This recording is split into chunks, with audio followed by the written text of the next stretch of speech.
Está no ar mais um A Contrapelo, seu podcast de ciências humanas.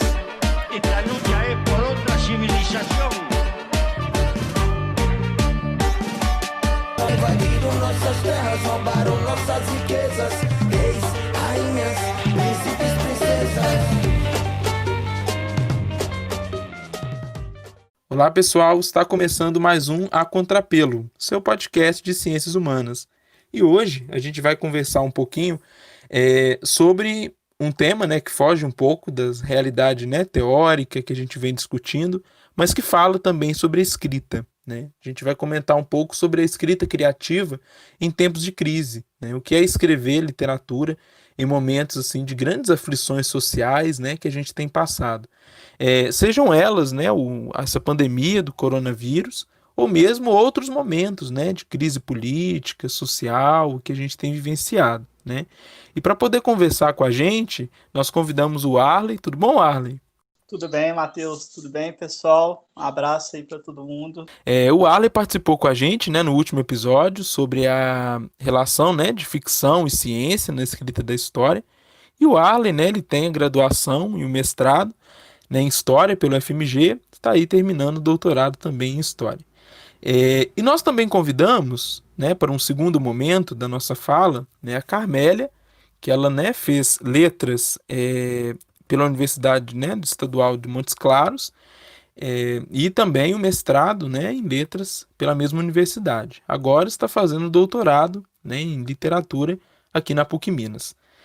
Hoje nós vamos deixar uma dinâmica um pouco diferente. Nós vamos conversar nesse primeiro momento com o Arley sobre a sua escrita criativa. E em um segundo momento, nós vamos colocar aí uma fala da Carmélia sobre essa também produção de escrita literária em momentos de crise. Para a gente poder começar então, Arley, a gente sabe que você publicou aí recentemente um romance que trata justamente de um momento de crise. Nós vamos deixar aí na descrição o pessoal. E aí eu queria que você falasse um pouquinho do romance e também colocasse para a gente o que te motivou, o que te instigou a escrever literatura em um momento de crise. Bom, para mim é um prazer falar sobre o livro, No episódio passado eu comentei sobre a escrita da história, agora é interessante pensar a produção, vamos dizer assim, de um outro ponto de vista, Agora como um escritor de ficção, vamos dizer assim. Bom, o romance chama O Vosso Reino, foi lançado em novembro do ano passado, mas ele foi escrito em 2015, ele começou a ser escrito em 2015 e eu terminei de escrever, se não me engano, entre julho e agosto de 2017. Ele conta a história de 3 jovens, na verdade um casal e um amigo desse casal, e as relações entre esses jovens elas vão se fragmentando, se abalando, e de certa maneira se transformando aí, em um momento de ascensão da extrema-direita por vias democráticas. Então é um tema bem atual. É engraçado isso, porque no momento, o que me levou a escrever, basicamente, foram 2 coisas. Uma é uma vontade que eu já tinha ali de produzir literatura, Eu comecei a pesquisar sobre literatura em 2008, e sempre me vinha a ideia de escrever um romance, mas de certa maneira era um desafio para mim, que estava acostumado aí com a escrita histórica, que é uma escrita, de certa forma, mais racional, mais instrumentalizada. E a escrita ficcional ela seria uma escrita mais intimista, mais emotiva, Em 2015, as coisas no Brasil já estavam ficando bastante complicadas, A gente já tinha uma polarização bem acentuada, e eu sentia que, de certa forma, os escritos históricos, eles ainda, de certa maneira, não dariam conta de traduzir, para uma linguagem mesmo, o que a gente estava vivendo, E eu achava que a literatura conseguiria fazer isso de uma maneira mais íntima, mais interna. A verdade que a literatura produz, a verdade da ficção, ela é uma verdade mais... é uma verdade que conta as coisas que o discurso histórico não consegue alcançar. de certa maneira, né? E eu achava que a literatura ali, a ficção, ela seria o caminho mais plausível naquele momento para traduzir essas emoções, para essas sensibilidades que a gente estava vivendo, né? Eu acho que a história, acho não, eu tenho certeza que a historiografia ainda vai fazer isso em um futuro não muito longo, mas naquele momento, em 2015, então a gente estava ainda, de certa maneira, um pouco longe da situação na qual a gente está hoje, né? A literatura daria conta disso melhor do que a história. Então eu achei que era a forma que eu tinha, pelo menos, de colocar no papel algumas coisas que estavam me incomodando, me inquietando, e assim eu fiz. E é legal a gente pensar isso, porque, né, que não é novidade para ninguém que o historiador tem dificuldades, né, em falar do presente. E é interessante, né, que o cenário, né, de 2015, né, das eleições e da própria do momento, né, que se segue do impeachment, né, e tudo mais, a gente via várias falas, né, e comentários de pessoas, né, sobre das ciências sociais, né, sobre o que significava esse impeachment, né, e tudo mais, e poucas falas, né, de historiadores analisando, né, e compreendendo este momento. Então, eu acho assim que nesse sentido a literatura ela aparece como um ponto interessante, né, para se analisar esses novos contextos. Sim, uma coisa que eu notei também naquela época, e de certa forma até as eleições de 2018, é que quanto mais racionalizado era o discurso, menos ele conseguia captar o que estava acontecendo. Então, por exemplo, quando eu comecei em 2015, eu parti de um pressuposto. Eu vi o que estava acontecendo. Na época, se eu não me engano, o principal candidato aí de uma direita liberal era o Aécio Neves. Isso ainda ali por outubro daquele ano. Bom, e o Bolsonaro, né, o presidente, vamos dizer assim, ainda não era alguém levado a sério, vamos dizer assim. E eu percebi o seguinte, que se o Aécio, se ele perdesse popularidade no campo da direita, quem assumiria esse lugar seria o Bolsonaro. Só que dada a figura do Bolsonaro, né, e o nosso cenário político muito acostumado ainda na polarização entre PT e PSDB, ninguém apostava nele. Então, o livro ele sai um pouco dessa ideia, o que aconteceria se a extrema-direita chegasse ao poder por vias eleitorais, porque eu percebi que a forma como as pessoas estavam lidando com isso, o principal canalizador desses sentimentos, ele seria o atual presidente, né? E aí as pessoas riam muito quando eu falava isso, falavam assim, não tem nenhuma chance, isso não vai acontecer, você está delirando. E eu segui escrevendo o livro. Então, algumas pessoas chegaram a ler esse material na época, muito antes do livro ser lançado, enquanto ele estava sendo escrito, e depois que eu tinha a primeira versão também, né, ali em 2017, a própria introdução, o Luiz Fernando Amâncio, quem fez a introdução do livro, que também é historiador e também é escritor, ele tem produzido uns microcontos muito interessantes sobre a pandemia e tal. Ele fez a introdução e ele fala isso no livro, que em 2017 isso parecia, o que está no livro parecia uma espécie de exagero de uma situação que já não estava boa. E a verdade é que assim, o livro ele foi ficando mais atual conforme o tempo passou, e quando chegou em 2018, as pessoas começaram, que tinham lido esse primeiro esboço, tinham começado a me escrever falando que elas estavam vendo a coisa acontecer e elas estavam lembrando do livro, que o livro estava ficando muito atual. E aí eu pensei, bom, eu tenho que publicar o livro antes que a vida me roube ele. E foi o que eu fiz. Eu lembro, por exemplo, em 2018, eu assisti a palestra de um cientista político aqui de Minas, conhecido e tal, não vou falar o nome, e ele dizia que, por exemplo, que o Bolsonaro não teria chances de ganhar a presidência. Eu vi vários cientistas políticos falarem que o cenário ainda daria novamente PT e PSDB, e eu lembro de insistir nesse ponto e falar que isso não ia acontecer não porque as ciências políticas, que é um campo muito útil, muito sério, e eu acho que muito importante no contexto que a gente está vivendo, não porque as ciências políticas eram... os cientistas políticos não tinham entendido o que estava acontecendo, não era exatamente isso, mas era o fato de que as ciências políticas elas lidam com a estabilidade, né? Então elas precisam da estabilidade, elas entendem um sistema de certa forma através de uma estabilidade do sistema político em si, e o sistema político ele tende a funcionar de modo a garantir essa estabilidade, então a análise deles fazia sentido, mas eu sentia, e aí como um historiador que pesquisa ficção e como alguém que estava produzindo ficção, que o Brasil tinha passado por uma mudança na sensibilidade política, na forma de sentir, de perceber a política, isso tinha sido alterado. Então, por mais que a gente tivesse uma estabilidade sistemática até então, isso não ia se configurar nas eleições, né? E foi o que aconteceu. Então, hoje, quando as pessoas leem o livro, elas têm o livro ele tem uma recepção que é muito diferente da época que eu escrevi ele, né? Eu escrevi o livro para ser uma espécie de alerta contra o fascismo ou contra a extrema-direita. Quando ele foi publicado, isso já estava acontecendo.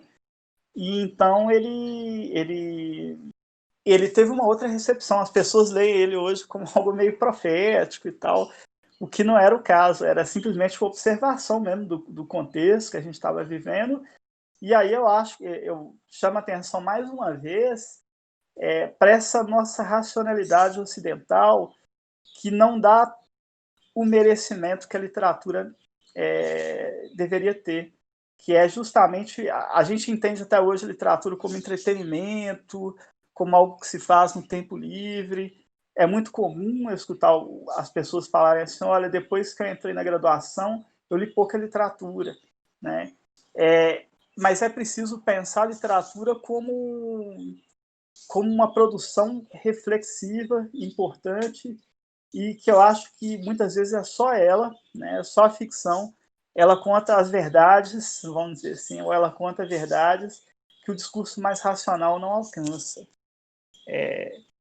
Basicamente isso. Ótimo, muito bom. E a gente escuta muito, né, comumente, a frase de que é a realidade que imita a ficção, né? As pessoas adoram pegar trechos, né, de obra literária assim, muito passadas, né, e falar, olha como que isso está se concretizando hoje, né? E essa sua fala, para mim, é preciosa porque eu estava, né, nesse grupo aí que realmente, né, banalizava muito o presidente atual e em vários momentos eu cheguei a dizer que era realmente impossível que ele assumisse, né, a presidência.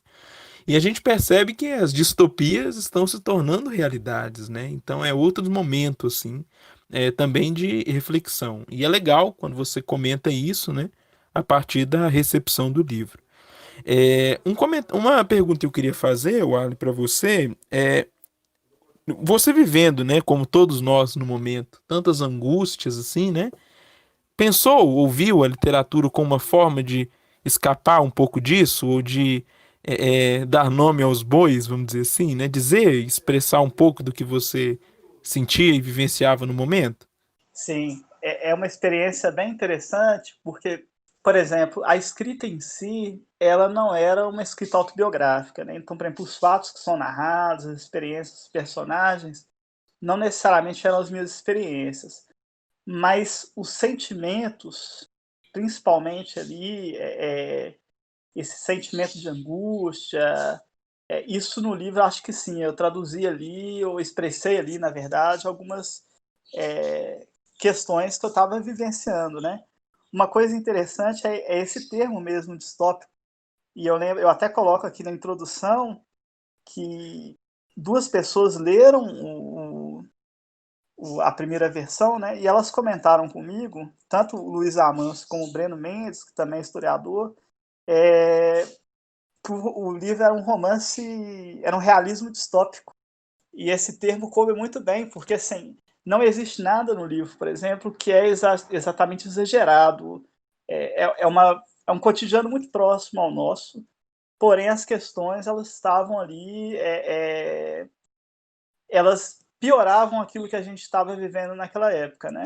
Hoje, o livro não sei se ele seria lido como um realismo distópico, né? Muita gente que lê ele hoje fala, isso é quase um romance histórico, mas é no sentido de que as coisas foram ficando reais, né? Assim, elas foram se aproximando mesmo do que estava acontecendo.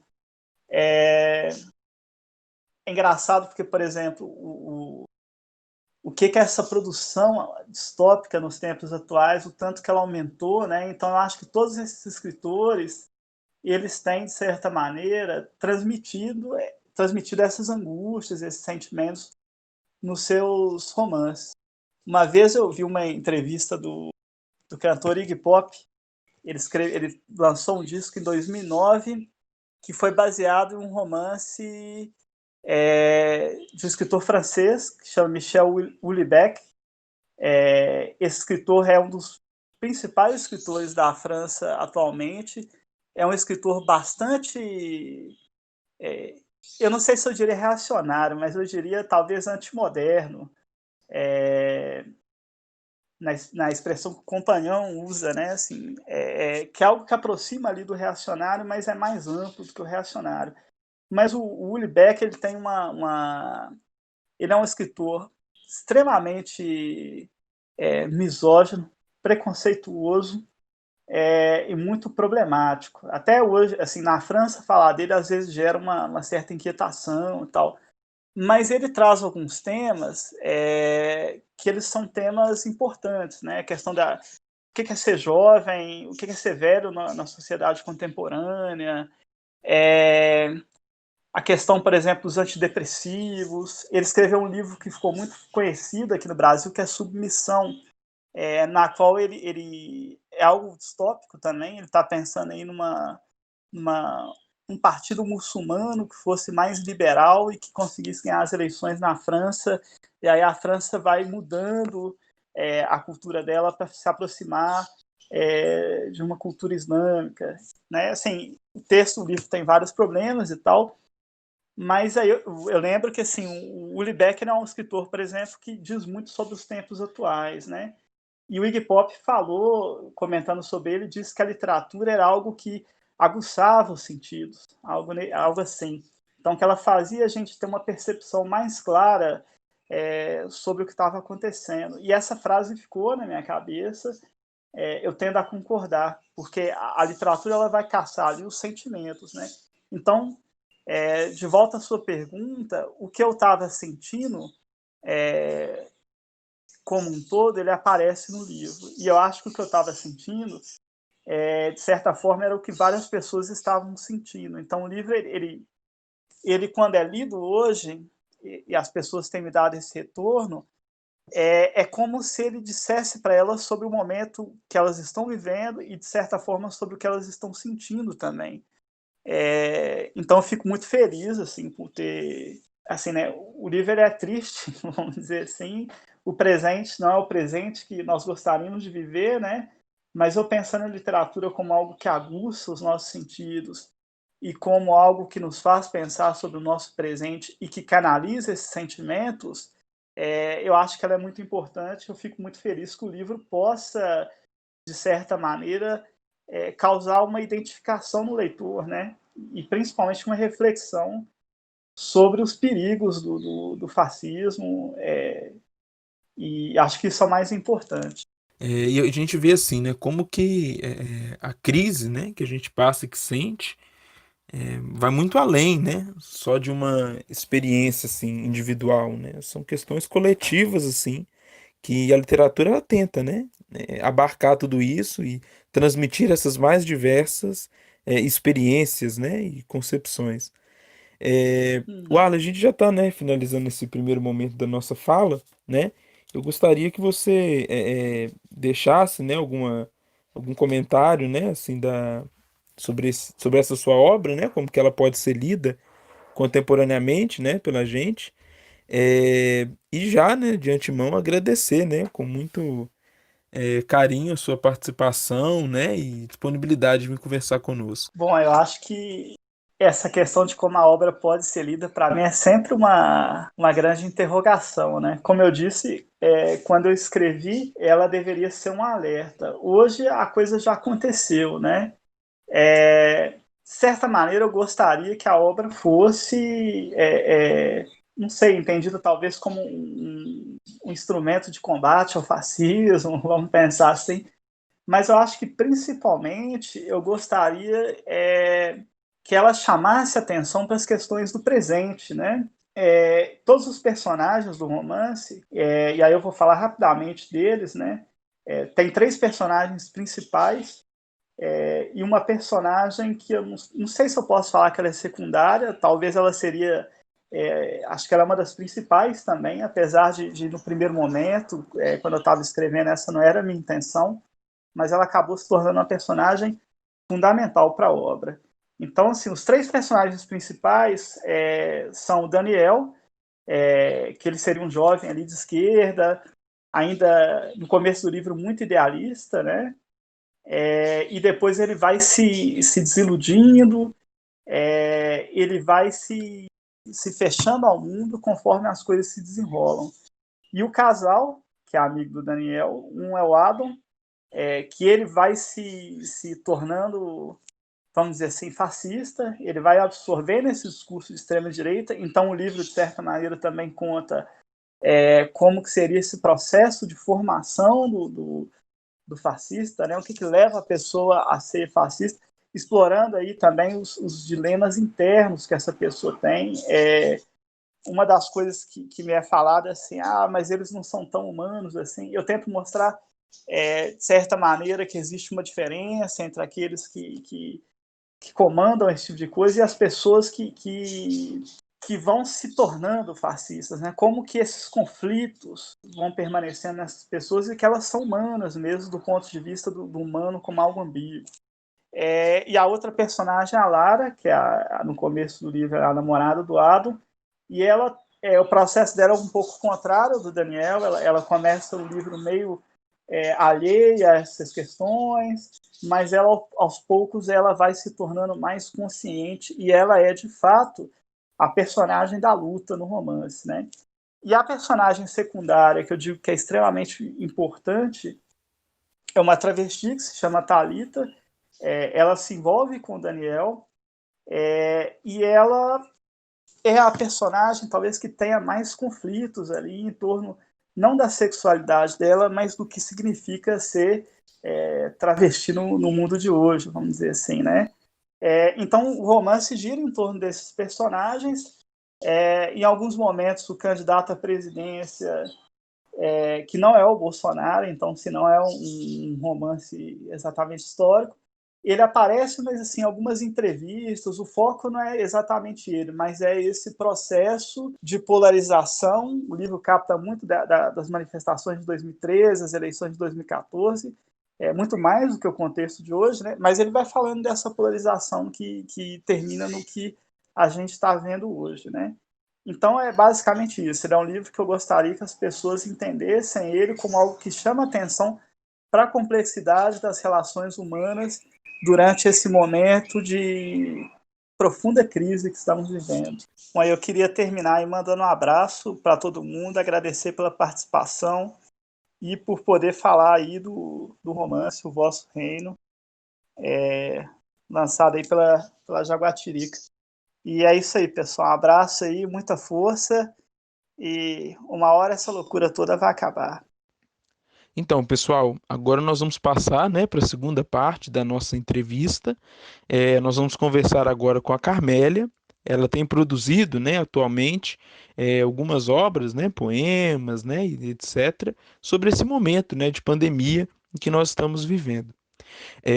Eu gostaria, né, Carmélia, então, que você começasse, né, a sua fala, contando para a gente assim também o que, né, te motivou, o que te instigou, né, a escrever literatura neste momento, né, tão conturbado que a gente está vivendo.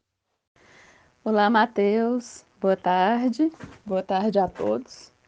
Eu agradeço muito o convite, esse diálogo, né? E é muito interessante a gente falar da nossa escrita. Eu não tenho publicado as coisinhas, digamos assim, que eu tenho escrito, eu brinco que é de os meus escritos literários, os meus contos literários e poemas, eu não tenho publicado ainda, não ousei a isso. Mas até pelo momento da escrita do doutorado, a gente fica muito atrelado a escritas de textos acadêmicos.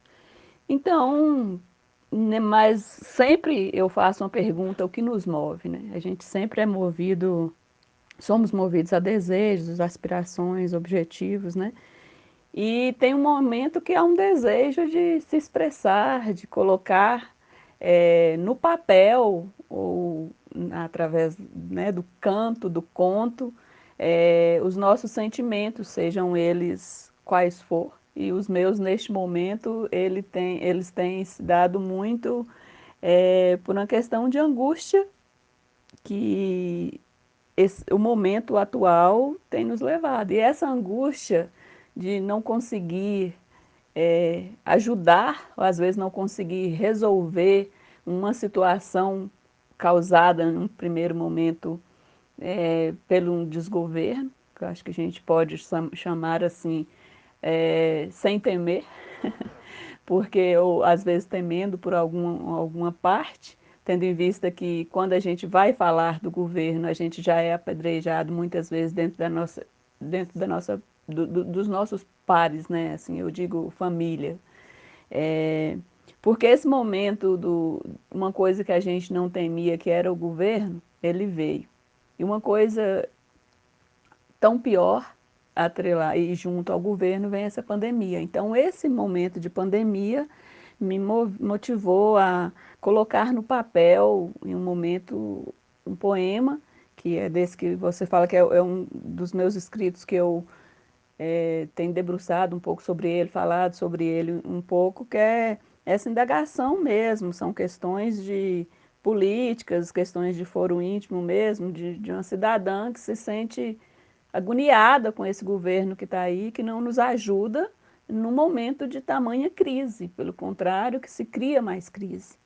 Então, eu acho que a literatura, ela entra como denúncia, ela entra como um lugar que você pode tentar colocar os seus sentimentos, né, tirar de dentro de si e levar para o papel o que você está passando em determinado momento. Eu acabei que por um momento muito rápido de indignação, eu acabei escrevendo um poema que eu chamo de poema pandemia, né? Mas essa escrita foi realmente motivada pelo momento que estamos vivendo mesmo. E eu ainda coloco uma situação no poema que é governo, não há governo, há um desgoverno. Quando você se fala em desemprego, há um desespero, né? Quando você fala em pandemia, temíamos uma pandemia? Não temíamos, ficamos quietinhos enquanto o mundo estava, a gripe estava girando, né? Passando pelo mundo, nós ficamos quietinhos com o nosso carnaval e o governo que deveria conduzir a população, pelo contrário, ele se calava, aliás, ele não se calava, que às vezes se ele se calasse seria melhor. Pelo contrário, ele, onde a gente precisava de palavras, nós vimos um caos, né? Quando ele abre a boca para falar alguma coisa, nós vemos o caos. Então, assim, começa-se com que é uma gripezinha que não vai chegar aqui. Não é que ela chegou aqui, trouxeram ela para cá, né? Então, esse momento mesmo foi o que me motivou a escrever um poema, o poema e alguns contos, mas aí no caso, mais diretamente o poema. Sim, muito importante, né, Carmélia, isso que você coloca. E é interessante, né, para a gente poder pensar como que a literatura, né, para muitos autores, né, ela tem aparecido, né, nesses momentos assim de dificuldade, mesmo como um escapismo, né? A gente vê que existe uma vasta literatura de cárcere, né, uma vasta literatura de momentos assim muito conturbados, né, de maneira geral, e que esses autores, né, buscam dentro dessa própria escrita literária recriar, né, outras possibilidades. Mas uma cena, Carmele, que nós, né, estivemos estudando nesse último semestre, que eu acho que valeria muito a pena comentar, né, E voltando um pouco no que a gente comentou com o Arley, né, agora há pouco, sobre essa noção, né, da ficção, desculpem, da realidade que vai imitando a ficção, né? É impossível a gente não lembrar, né, do Saramago e a escrita dele, né, pensando a questão de confinamentos, né, e essa relação com que nós vivemos hoje, né? É pensar também como que a própria escrita, né, literária, que muitas vezes nós julgamos distópica, né, ela às vezes diz mais da realidade do que nós, né, poderíamos prever, né, ou poderíamos imaginar no momento aí da sua publicação. Matheus, é verdade. Eu acho que eu fico muito feliz com o diálogo, e a participação, né? Eu acho que a gente falar, a partir do momento que você tem um lugar de fala, mesmo que seja um diálogo com um colega, um diálogo com seu par, né? Com alguém que fale a mesma língua que você, que te ajude a seguir, né? Com a sua ordem de pensar, ela é muito importante. Então, a literatura, para mim, ela tem sido refúgio mesmo, assim como eu diria, assim como a Bíblia é um refúgio para muitos, que é um texto também, tratamos de um livro, ele é um momento que é um texto que você pode se refugiar nele. A literatura não, os textos literários, né, eles não ficam assim atrás. E quando a gente fala de autor e leitor, como você está colocando aí esse momento, e a escrita, eu acho que tanto na leitura a gente encontra textos ficcionais que vêm, né, ajudar a gente a pensar no mundo, ajudar a pensar no que a gente está vivendo. A gente procura textos, né, próximos a nós, ou então alguns indicados, é, e aí é que nos ajude a escrever, porque assim, ou a ler, que é tempos de crises, então nós estamos em tempos de crise, então nós precisamos reagir a essa crise. Então vamos reagir como? A gente pode reagir através da leitura, você pode reagir através da escrita. E eu acho que a gente não pode ficar calado, né? Você escrever, por exemplo, para mim, sempre foi um prazer no sentido íntimo mesmo, assim, de você colocar no papel, e a partir do momento que eu escrevo, eu me inscrevo. Então, ou que vão ler, ou que não vão ler, mas pelo menos os próximos e que a gente gosta, acaba que lê os nossos textos, lê os nossos escritos, no sentido de dialogar mesmo, assim, com o nosso pensamento. Então, eu acho essa questão muito interessante para a gente de partir para leitores, de leitores, né, assim, de leituras e partir também para a escrita. E o poema, voltando um pouquinho ao poema, eu julgo ele mais aberto e mais rápido para a gente colocar essas situações que nos incomodam, outras situações aí no papel. Até nesse momento que você, diante de um governo, diante de uma pandemia, quando nos sentimos desgovernados, então a gente vai buscar um refúgio em algo. Então a literatura, ela é o refúgio. E falar de algumas obras ficcionais neste momento nosso, como a gente estava falando do Arley um pouco mais cedo, da obra dele, né? Pensar nessa distopia de que alguns textos ficcionais, que é apresentado em alguns textos ficcionais, nos leva a pensar que nós estamos vivendo, que somos personagens, né, fictícios. Quando você pega, você lê, né, como você colocou e a gente estudou José Saramago, os dois ensaios dele, e o que mais me chocou realmente foi nesse ensaio sobre a cegueira, é porque realmente você olha à volta, parece que muitos estão cegos com a nossa situação.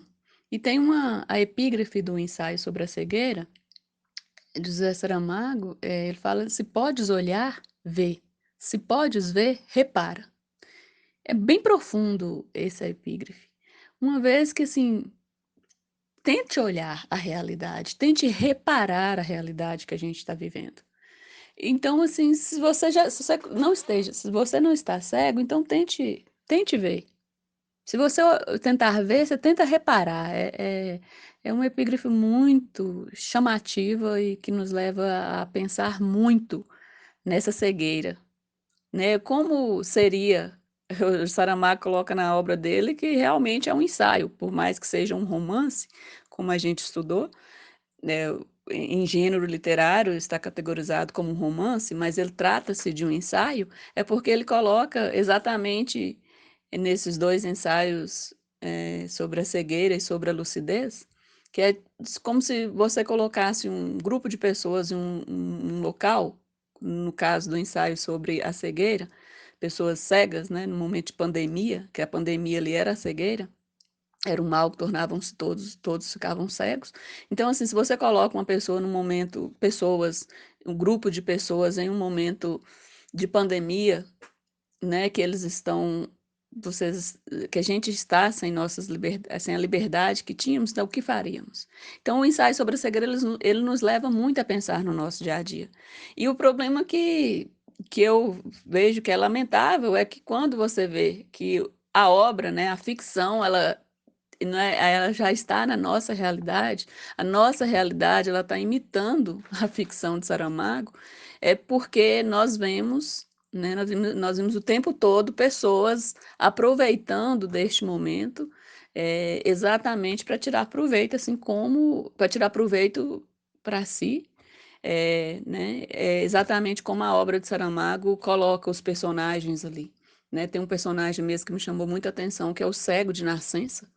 Ele, ao invés de ajudar as pessoas que estavam no grupo, não, ele tenta tirar proveito daquela situação, uma vez que ele já era cego, então a cegueira, colocar ele em um lugar com outros cegos não teria nenhum problema. Então a gente está num momento de pandemia, que é trazendo para a nossa realidade, no qual o ministro né, do meio ambiente, né, o desministro Salles, ele ele fala exatamente a frase, né, que está no Saramago, né, assim, a fala do personagem do cego de nascença de Saramago, ele traz para si. Ele fala, vamos aproveitar, vamos aproveitar deste momento, enquanto ninguém está olhando para nós aqui, estão olhando para a pandemia, e vamos acabar. E é o que o governo faz, vamos acabar com o Brasil agora e pôr culpa na pandemia, porque eu não posso fazer nada, não posso fazer isso. Então, eu acho que a escrever ou ler também é um grito, é uma forma de gritar, mesmo que leem pouco o nosso grito, mesmo que quase não leem, nós temos que dizer que não fazemos parte dessa guerra cultural que está sendo imposta, como diz o professor João César de Castro Rocha, mas que nós estamos juntos, pois nós somos maioria, embora queiram também desconstruir que somos maioria, a gente precisa lutar para combater essa guerra cultural, para combater esse desgoverno da menor forma que seja, com o menor escrito, mesmo que poucos nos ouçam. É melhor a gente ficar aqui entre um diálogo entre três, quatro, tentar mudar uma coisa aqui e ali, do que ir para uma rede social e não colocar nada que sirva ou que traz um riso raso, né? Então, eu acho que a ficção, esse tempo, a literatura, como você tinha falado no início aí, que há escritos neste momento, é porque a literatura ela aparece o tempo todo na nossa vida, né? Então, o tempo é que nos faz escrever. Então, se nós estamos em um tempo difícil, nós vamos escrever sobre esse tempo difícil, porque eu acho, lógico que nós temos os escritores maravilhosos aí que conseguem dar conta de outros textos em tempos diferentes, né? O Saramago não estava lá escrevendo pensando que nós passaríamos em 2020 pelo que o romance ensaia sobre a cegueira, pelos personagens, por tudo que ele escreveu no romance ali naquele contexto em Portugal. Então, é a literatura que dá conta, sim, das nossas vidas e de cada ponto dela. E a gente tem que pensar como que a gente vai conduzir isso aí, como que a gente vai conduzir as nossas leituras, a nossa vida. E, Matheus, eu acho que e na ficção, a partir do momento que a gente coloca, a gente acaba que, assim, na escrita, né, na pouca escrita aí no que eu ouso,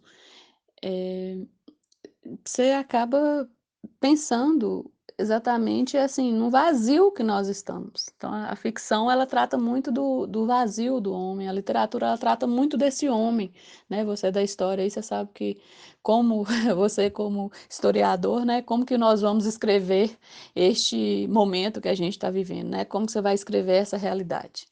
Então, e a literatura, ela vem junto, por isso que eu acho que é um diálogo muito gostoso aí de literatura e história, porque a literatura ela vem junto assim, como que o homem está pensando este momento? Como que o homem está vivendo este momento de caos? Né? Então, há um vazio, estamos carentes de abraços, carentes de tantas outras coisas, né? Coisinhas simples que não podemos fazer por causa da pandemia. E esse poema, esse poema que eu escrevi, deixar escrito, é que ele vem reforçar uma ideia que Drummond, do Ecos Drummondianos aí do poema E Agora José, que é essa sensação de se estar perdido diante da pandemia, diante de um Brasil. Eu acho assim, é uma sensação de estar mesmo perdido, assim, de agora, né? Assim, de agora e agora, realmente, assim, o que que você vai fazer agora? Tudo acabou, né? Está tudo parado, né? Pessoas estão morrendo, muitas vidas estão sendo ceifadas por e poderia ser evitado. Então, assim, nós estamos num e agora, o que farei? E é a literatura realmente dialogando com nossas vidas, isso. E exatamente uma das coisas que não podemos deixar nos calar exatamente é o que o governo tenta, né? Em todas essas áreas, ele não ouve a ciência, automaticamente, se ele não ouve a ciência, que diria nós, né? Quem diria que se ele vai nos ouvir, nós que somos da academia. Então, a gente tem que gritar mesmo. Eu acho que esse momento é um momento de grito, nem que seja na escrita, na menor que seja, e dividir com os nossos pares mesmo, como eu falei. Exatamente, Carmela. E é essa sensação que fica, né? A do e agora, José. Ou seja, e agora o que que a gente faz, né? Em meio a tanta confusão, em meio a todo esse turbilhão, né? E a literatura, nesse sentido, é o que aparece, assim, né? Para nos dar algum refúgio, alguma coisa, né? E eu acho que o que mais contribui, assim, é nos fazer pensar e nos fazer olhar mesmo com o olhar do outro, né? Pensar em outras dores, em outros sentimentos, né? Que as pessoas estão sentindo nesse momento e que nos escapam, né? Justamente pelo não só pelo distanciamento físico, né? Mas também por outros distanciamentos, né? Que a gente já está, infelizmente, se habituando a eles, né? O nosso tempo está esgotando, né, Carmela? Infelizmente, eu queria pedir para você deixar alguma mensagem final, né? Algo a mais que você queira dizer para a gente ir caminhando para encerrar. Momentos muito difíceis, né? A gente está sempre falando sobre ele. E eu agradeço a escuta de todos e agradeço muito a você, a um colega, interlocutor, né? Eh, Esses diálogos que a gente teve na academia, esses diálogos que a gente vai seguir tendo, né? E outros projetos. O seu projeto é um projeto maravilhoso, boa sorte nele. Então, eu quero, como leitora, eu gosto de ler vários textos, até porque tem um escritor francês, Didi Huberman, tem um livro dele que ele fala quando as imagens tomam posição. Então ele diz que para a gente falar qualquer coisa, nós precisamos estar diante dessa coisa e tomar posição sobre ela. Então, quando nós vamos falar sobre a política, sobre a crise, né, a crise do coronavírus, eu falo as crises, né, que nós passamos, não é só pela crise do coronavírus. Então a gente precisa tomar posição diante disso. Então, para você tomar posição diante de alguma coisa, você precisa saber sobre ela. E dentro desse saber sobre as coisas, né, e sobre o governo, nesse momento que ele se posiciona, que já é uma outra polêmica, que é a questão cristã, então eu vou deixar aqui uma passagem de Eclesiastes, né, que ele fala assim, que há tempo para todas as coisas, todo tempo tem um propósito. Há tempo para todas as coisas, tempo de plantar e tempo de arrancar o que se plantou.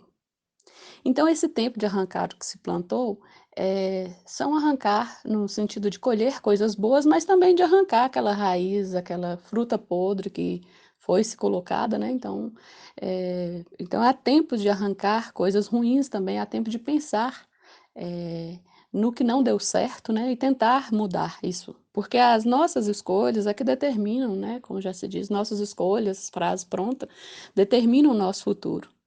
Então, haverá esse momento, por mais que plantamos coisas ruins em algum momento, plantamos não, porque eu não faço parte, por mais que plantaram, né, essa coisa ruim, a crise, né, do vírus e todas as coisas que ela causa em nossas vidas, o tempo vai passar, né? E o tempo, o mundo vai girando, essa gripe é momentânea, o modo como o governo está agindo com ele também é momentâneo, as pessoas não estão caladas diante delas, né?